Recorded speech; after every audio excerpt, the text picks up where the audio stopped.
trying to get rid of anxiety. Like, really get rid of it, not manage it, not reduce it. I mean, delete it, uninstall it, throw it in the bin like an app you never use. Yeah, bad news. You cannot.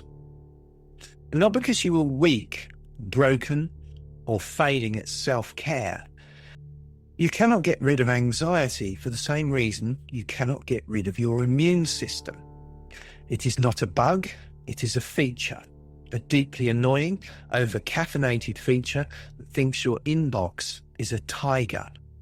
Today, we're talking about why anxiety exists, why your brain refuses to switch it off, and how a bunch of other mental health issues might also be your ancient survival software running on completely the wrong operating system. Welcome to the joy of having a Stone Age brain in a Wi-Fi world. Anxiety is your inner caveman security guard. Anxiety is basically your brain's threat detection system. Imagine a very jumpy security guard who lives in your head. His job description is simple: keep you alive. He does not care if you are relaxed. He does not care if you are happy. He cares that you do not get eaten. 10,000 years ago, this guy was brilliant at his job. Strange noises in the bushes, heart rate up, muscles tense, attention laser focused. You run. Congratulations, you're not dinner. Fast forward to today. Strange noises in the bushes has been replaced with seen on a text message. And your brain goes, this is bad. Prepare for social death. Heart racing, sweaty palms, catastrophic thoughts, all because Dave has not replied, and now you are obviously ruined as a human being. Your anxiety system is still doing its original job: spot the threat, sound the alarm. The problem is, it cannot tell the difference between a predator and a mildly awkward email. Why you cannot just delete anxiety? People love the idea of eliminating anxiety. Total calm, Zen monk energy. Nothing bothers you. Bills, deadlines, global chaos, all fine. Except if you actually had zero anxiety, you would be, how do I put this, not great at survival. You would cross roads without looking, forget to prepare for important things, cheerfully trust obviously dodgy people. Your ancestors with that setting got removed from the gene pool quite efficiently. Anxiety in small, short bursts is useful. It sharpens focus, it motivates preparation, it helps you notice risks. The problem is not anxiety existing. The problem is when the volume knob gets stuck on max and the alarm is going off because you have to make a phone call. So the goal in mental health is not never feel anxious again. The goal is more like, thanks brain, noted, but I'm still going to do this thing anyway, which is less dramatic, but also far more achievable. Stop fighting anxiety like it's a boss battle. A lot of people treat anxiety like a final boss in a video game. I must defeat this feeling. I will not feel anxious. I refuse. Your brain hears this and goes, oh wow, we're panicking about panic. This must be very serious.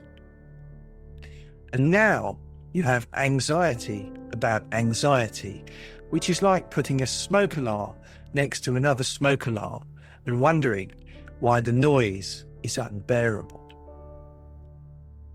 Modern therapy often takes a different approach. Instead of how do I stop this feeling, the question becomes how do I respond when this feeling shows up? That is a big shift. Anxiety becomes information, not instruction. Your brain is saying, Oi, this might be important. It is not saying this is definitely a disaster and you must avoid it at all costs.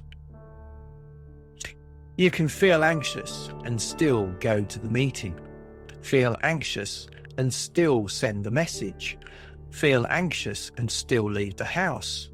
Every time you do that, your brain slowly updates its files. Oh, we did not die. Interesting. Evolution, the ultimate terrible designer. Here is the wilder, slightly unsettling truth. Evolution does not care about your happiness at all. Its only question is, did you survive long enough to pass on your genes? If the answer is yes, it stamps the design as good enough and moves on, which means a lot of mental health struggles are linked to systems that were once useful, but are now massively overdoing it in modern life. Let's go through some of the greatest hits. Depression, the shutdown mode.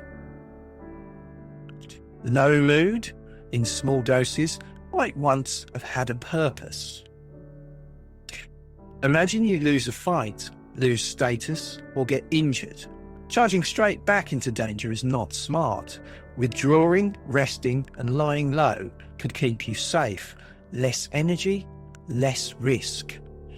Even rumination, that lovely mental replay of everything you have ever done wrong, might have helped our ancestors think through complex social problems. Maybe do not insult the large man with the spear next time. But clinical depression is not a short strategic pause. It is like the system has hit shutdown and will not reboot. No energy, no pleasure, no hope. That is not helpful. That is serious and deserves real support, not just evolutionary trivia. Social anxiety, do not get kicked out of the tribe. Humans are social animals. For most of history, being rejected by your group could be a death sentence. No group, no food, no protection. So a brain that continually checks, do they like me? Did I say something stupid? Are they annoyed? Had survival value. Today, that same system can decide that ordering coffee wrong is a catastrophic social failure. Social anxiety is your brain acting like every interaction is a tribal council deciding whether you get to stay alive. Slightly dramatic for a Zoom call. Chronic worry. The what-if machine. Every group probably benefited from one person who was always like, yes, but what if it goes wrong? What if the winter is worse than usual? What if the river floods? What if that other group isn't friendly? Great for planning, not great when your brain is doing this at 2 a.m. about a conversation you had in 2017. Generalized anxiety is the early warning system that never clocks off. It is constantly scanning for threats, even when there is nothing useful you can actually do.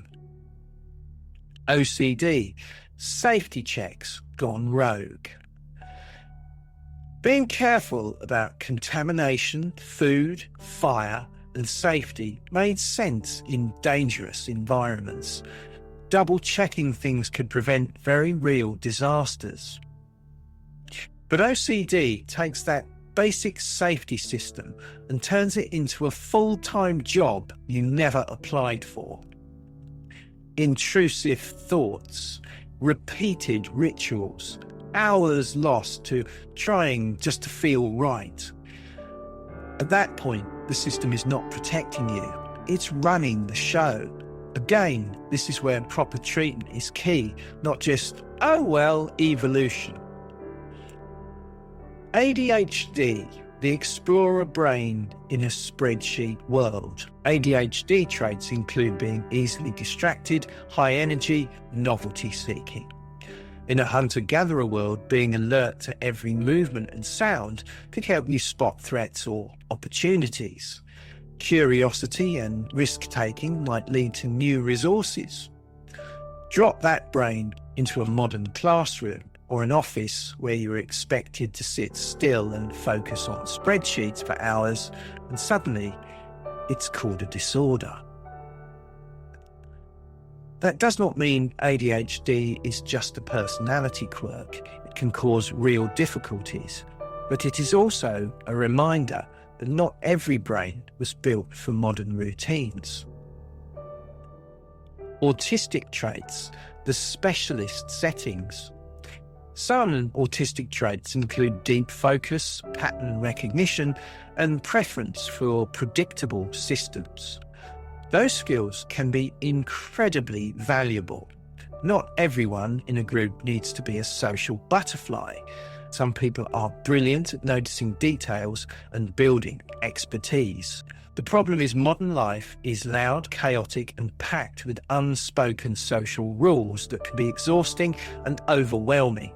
Again, strengths and challenges can often come as a package. Bipolar traits, energy with no speed limit. Periods of high energy, confidence, and big ideas can look impressive from the outside. In milder forms, that drive can fuel creativity and productivity. But full mania is not quirky. It can be dangerous, destabilizing, and deeply disruptive. Crashes into depression can be brutal. Any talk of evolutionary advantages has to stop well short of romanticizing serious mental illness. The big takeaway: you are not broken, you are human. Here is the key point. Many mental health issues are not random glitches. They are exaggerated, overactive versions of systems that all humans have. Systems that in different contexts helped people survive. That does not make suffering noble. It does not mean you should just put up with it. But it does mean you are not defective for having an anxious, low mood, distractible, or socially sensitive brain. You have ancient hardware running in a very weird modern environment. So maybe the goal is not to rip the system out. Maybe the goal is to learn how to turn the volume down, update the settings, and stop believing every alarm your brain sets off. Your anxiety is not trying to ruin your life. It is a prehistoric security guard doing his best.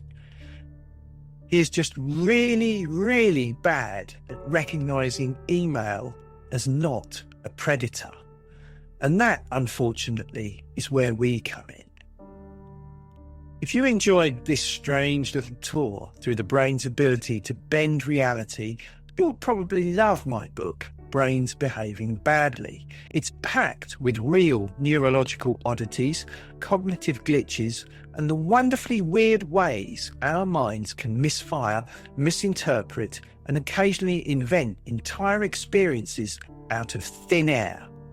I explore the science behind hallucinations, perception, failures, and other mental quirks in a way that's accessible, unsettling, and sometimes darkly funny.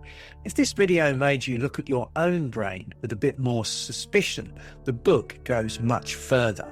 You can find Brains Behaving Badly on Amazon now, and it's perfect for anyone who enjoys discovering just how strange perfectly normal brains can be.